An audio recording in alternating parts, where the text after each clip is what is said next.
Now, let's look at the factors or the requirements of production.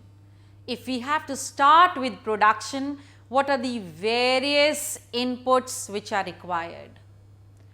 The first, of course, is the land. If we do not have area, space, land, then we cannot start with a production unit.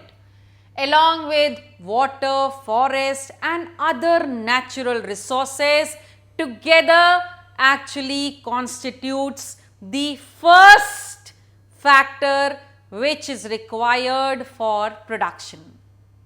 Second is labor. If I have a beautiful infrastructure and I have lots of capital, but I do not have the people who can work, then there can be no production. So, labor is essential for any production unit, and we must remember that if we educate, train and give them good health to our labor, then they will be remarkable in our production process. Next is physical capital. Physical capital is in fact the inputs which are required during the process of production, and physical capital is further divided into fixed capital and working capital. Fixed capital, as I said, is that which remains for many number of years to come. It could be a building or the furniture.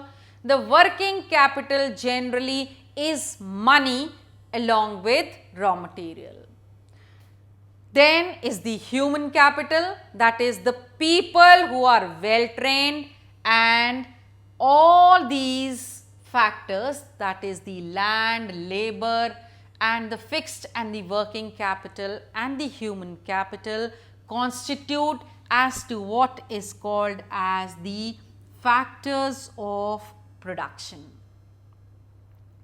Now, coming back to the story of the village Palampur, first of all we must remember that farming is the main economic activity of the people of village Palampur. 75% of the villagers are engaged in farming activity. That's their main area of getting money. Now, after 1960, the problem which has come up in farming is that the land has become static. That is, there cannot be increase in the farming area.